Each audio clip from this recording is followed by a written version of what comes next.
ada di sekitar kita. Judulnya adalah kemerdekaan.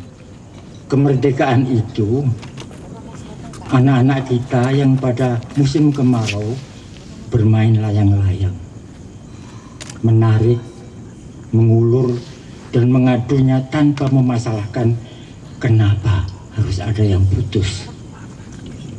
Tanpa memperhatikan awan-awan yang suka berarak menjauh di sana dan tak pernah terlintas dalam benak mereka untuk bertanya apakah langit yang merupakan kerajaan layang-layang mereka itu ada batasnya.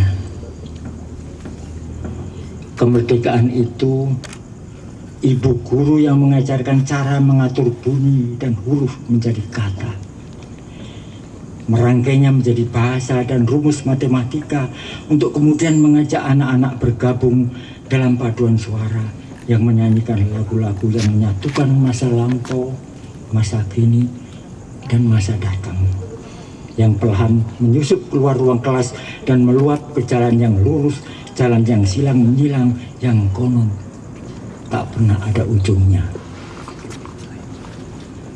Kemerdekaan itu perempuan dan laki-laki yang menjalar seperti ular beriringan di sela-sela kebun teh ketika cahaya pertama matahari menyentuh ujung caping wajah untuk kemudian menembus pakaian mereka yang compang-camping agar bisa meresap ke pori-pori kulit mereka. Semua itu menyatu begitu saja di pundak bukit tanpa pernah ada yang bertanya siapa gerangan yang mengaturnya.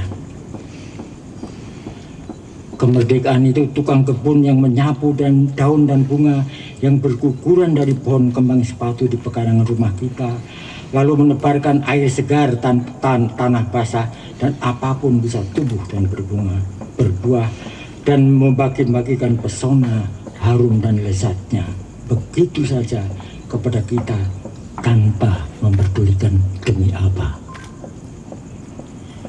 Kemerdekaan itu Pak Tua yang sendirian di atas perahu beberapa kilometer jauhnya dari daratan membawa jaring kecil dan joran yang di ujung tali pancingnya dipasangnya umpan.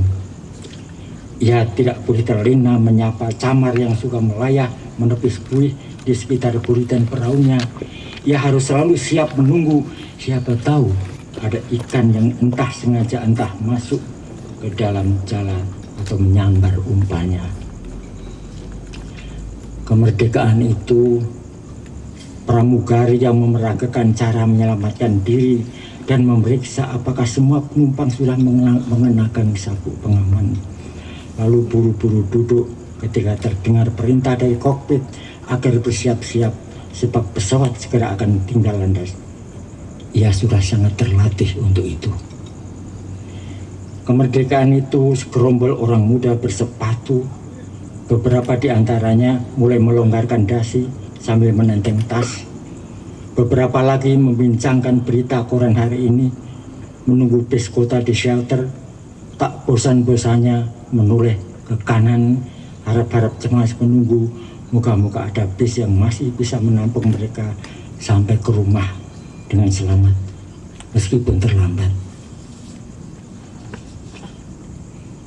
Kemerdekaan itu sepasang oma opa yang duduk di depan televisi menyaksikan gosip selebriti, wawancara dengan pejabat, reruntuk banjir, topan, gempa, kebakaran hutan, kecelakaan pesawat terbang, dan begitu banyak iklan.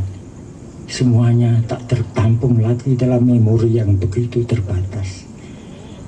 Mereka pun merasa letih dan jatuh tertidur, membayangkan cucu mereka berangkat ke sekolah besok pagi. Kemerdekaan itu selembar bendera merah putih kecil saja yang sejak lama ada di sudut pagar rumah kita dan senantiasa menatap sebatang rumput yang akarnya mencengkeram tanah. Betapa keringnya pun yang tak pernah memasalahkan percintaan yang tulus dengan embun yang menyelimuti mereka malam-malam dan harus sesaat menjelma kabut untuk segera raib. Tak pernah dipersoalkannya mengapa ia di sana menyayangi rumput yang merasa bahwa tugasnya hanya tumbuh tak soal apapun musimnya. Kemerdekaan itu segala-galanya. Terima kasih. Terima Joko Darwono atas puisi yang indah, rangkaian kata-kata yang indah yang tentu patut kita renungkan pada malam hari ini. Baik Bapak serta Ibu sekalian, sekali lagi menyemarakkan suasana